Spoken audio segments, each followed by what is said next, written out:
As we approach the Hosok Tere, or Hero Square, you will behold in the very center, there is Arpad, father of the Hungarian state.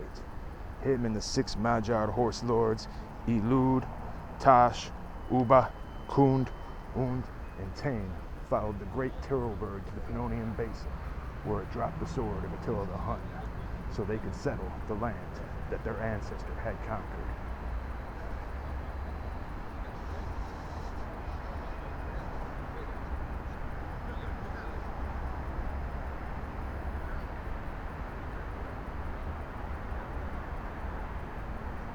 You can just imagine the fear these men struck into the hearts of their enemies.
As we proceed to the statue of the first hero, we have our friend Saint Istvan, the first Christian king of Hungary, and the man responsible for converting the steppe barbarian Magyar horse lords into holy Christian knights.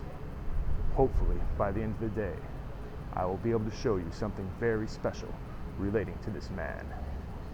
Next, we have Saint Laszlo, king of Hungary from 1077 to 1095.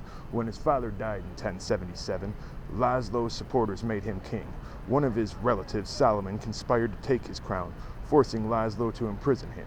In 1085, he got his ancestor Istvan canonized as a Christian saint, and at this canonization ceremony, he released Solomon.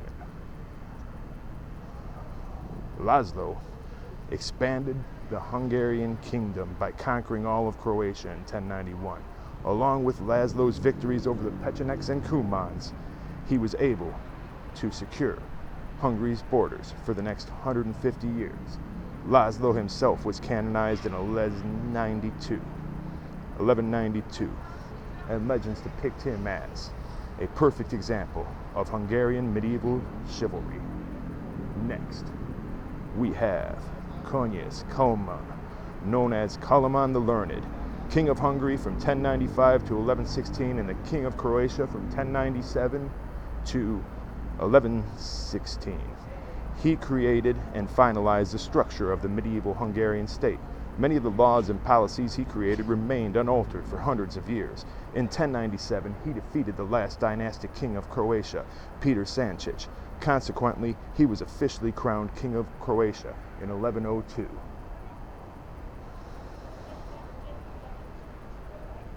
As we move on, we have Andras II, King Andrew, king of Hungary and Croatia from 1205 to 1235.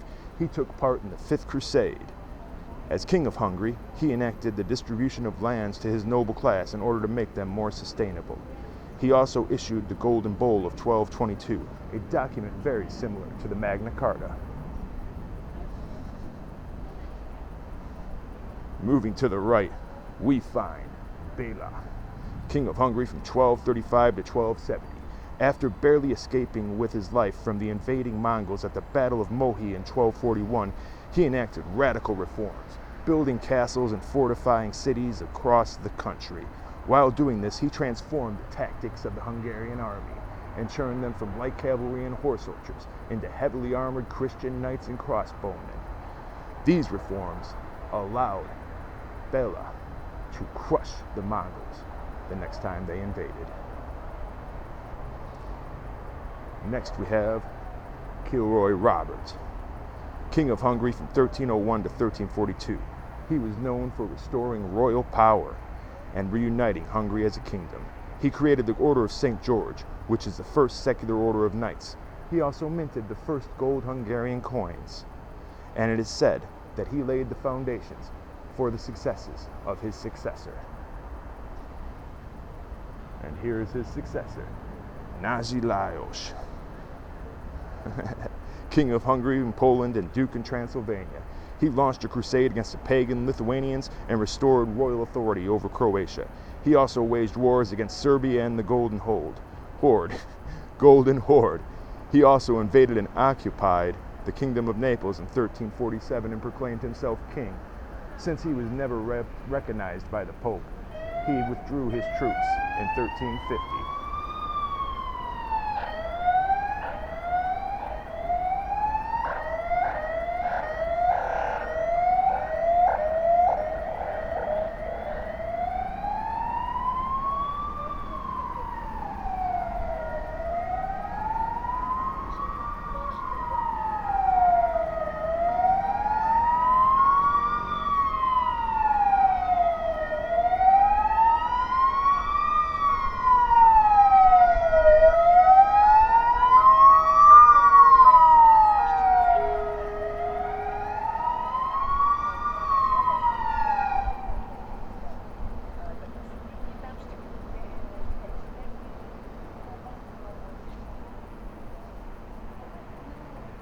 Now we have my very favorite hero, Hunyadi János, the voivode of Transylvania.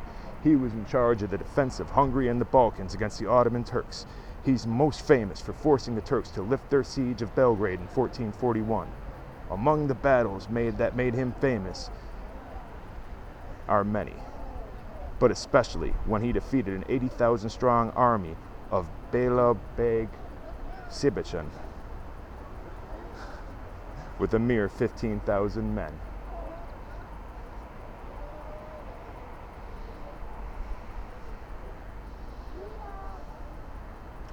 Hunyadi János was a prominent enemy of the Turks and a hero of Christendom. Next we have his son, Matyus, known to Americans as Matthias Corvinus. He was King of Hungary and Croatia from 1458 to 1490. King of Bohemia from 1469 to 1490, and Archduke of Austria.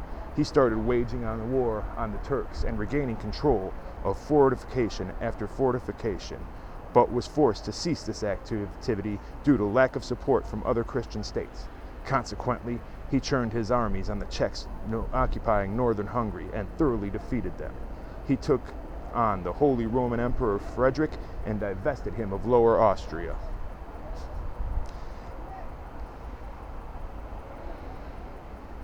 He occupied Lower Austria from 1482 to 1487. Like his father, Matthias was a true hero of the Hungarian kingdom. Next we have Bashkai István, Prince of Transylvania from 1605 to 1606. Besides winning several battles, he is known for being a champion of religious freedom by achieving equal rights for Calvinists. He also freed the shekels from the oppressive system of serfdom that was imposed upon them. Moving on, we have Bethan Gabor, who was raised by Bashkai István, Prince of Transylvania from 1613 to 1629, Duke of Opel from 1622 to 1625, and King-elect of Hungary in 1620 and 1621.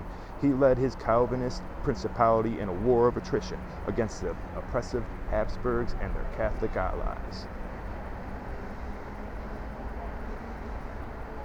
Our next hero, Thokoi Imre, Prince of Upper Hungary in 1682 and 1685, and briefly Prince of Transylvania in 1690.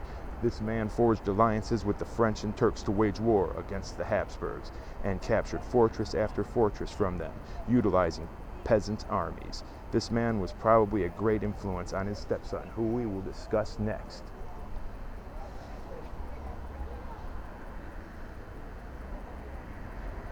Here we have Rákóczi Ferenc.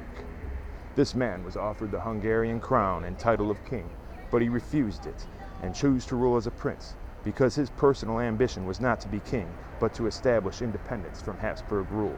He was the leader of the Rákóczi rebellion from 1703 to 1711. And finally, we have Kossuth Lajos. This man came from somewhat humble beginnings and rose to the position of governor-president of the Kingdom of Hungary. He is mostly remembered for his fiery speeches demanding freedom of speech and freedom of the press across the Habsburg Empire, as well as staunchly advocating for a parliamentary government in Hungary. He is known as the father of Hungarian democracy, and there is even a statue of him in the United States Capitol building.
Just continuing to record so you can get a sense of the beautiful architecture in this country. I can't rave about it enough. Look at the columns with their gold capitals.